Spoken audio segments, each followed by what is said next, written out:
Alrighty, y'all. So remember in here we talked about that Druski lawsuit. There was a woman that was alleging that Druski, Odell Beckham Jr., and Diddy sexually assaulted her. Now, when I talked about this last, I told y'all that I had seen phone records and bank records. That then it came out that what I saw then came out in the media that showed that Druski, number one, had no money. He was not a celebrity. He was not hanging with celebrities at the time, from what these documents were alleging. And there were phone records that placed him in Georgia during the time that this assault would have happened. Now, the full filing was actually published and made available over the weekend. So I went back and I looked, just because a lot of times in the full filings, like, there might be more information, and there was. So in this full filing, there was actually a police report that Druski's team is pointing to. And this police report that they attach as an exhibit, so you can actually read the police report, was filed by this alleged victim in a California court, and it would have been during the time that the sexual assault that she alleges happened. So she is basically saying that there were two men that sexually assaulted her, same time, same day, but not Druski, not Odell Beckham Jr., and not Diddy. So why she call their name then? And what happens now that we find out she lied on those people? Well, let me get to it, because there's another thing too before I address that. Another thing as well is, in this same filing, they attach a job offer from Longhorn Steakhouse in Georgia. The day that the sexual assault would have happened was the day that Druski accepted that job. So and they're doing this to show that he was not, they're alleging like he wasn't even in California. Now, to answer your question. Yeah, we know the Druski part is capped. We knew that from the beginning. Yes. But what happens to that young lady now that we know she got caught in a lie? Why would she even mention Why would she just bring up these people? Odell Beckham, Druski, why? So Druski's attorneys are asking for her and her attorneys to be sanctioned. What that mean? Locked up?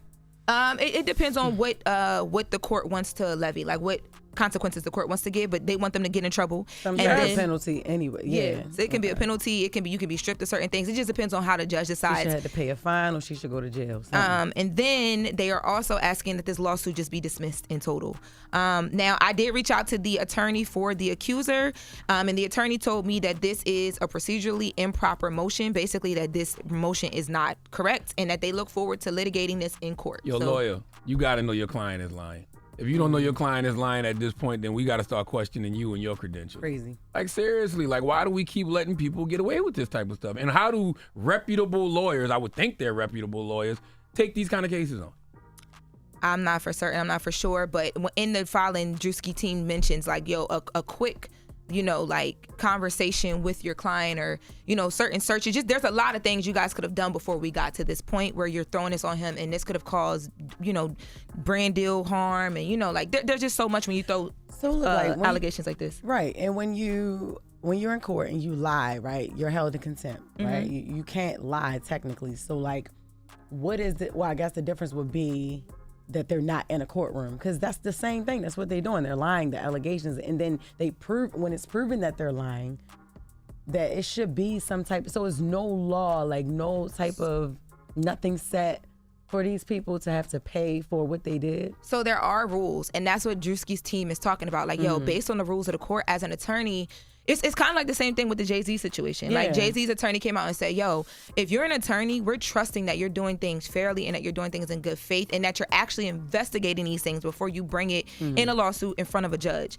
And because you didn't follow these rules of the court, there are consequences that a judge can levy, but the judge decides what the consequences are going to be. Because they just act for it to happen. You're not just bringing this stuff in front of a judge. You're bringing this stuff in front of the court of public opinion. Now my reputation is damaged. Now my brand is damaged. Now I'm losing all types of money. And you just get to walk away? Yeah, because people will believe the lie and run with that. Yeah, and that's what happens too. And brands don't really care to do their own research. And you know what I mean? It's just they don't have time. The social media reacts so fast. Now, filing a lawsuit, I just looked this up because I wanted to make sure I stated this. Filing a lawsuit based on false information can lead to serious consequences, including dismissal of the case, which is what Druski is asking for, fines, just to your point, even criminal charges like perjury. If the court finds out that the information was knowingly false, the case can be dismissed, and the plaintiff may be penalized for wasting the court's resources and causing harm to the defendant. And even it goes, as far as even lying under oath. So we'll just have to wait to see what happens and how the judge responds. Disgusting. Okay.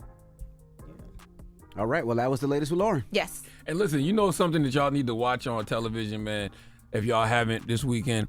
Watch Forever on Netflix. Did y'all watch Forever this weekend on Netflix? No, I keep hearing you're the third person to say something about that. You know, one of my favorite storytellers of all time is Judy Blume. Y'all know how I feel about Judy Blume. Forever is loosely based off Judy Blume's 1975 book Forever. And it's done by another one of my favorite storytellers, Mara Brock-Akil, who created Girlfriends. Okay. Oh, I didn't know Mara Brock-Akil did that. My cousin texted me and told me to tell you to watch that because she knows that you're a Judy Blume fan. Yes, and I watched it this weekend. I'm on episode 7 right now. Fantastic series, man. Nice. If you like rom-com vibes, you know, black love, teenage love, you know, it's just a feel-good show. Love That's that. what's up. Yes. All right. Well, we got the People's Choice Mix up next. Get your request in. It's The Breakfast Club. Good morning. Wake that ass up. Early in the morning. The Breakfast Club.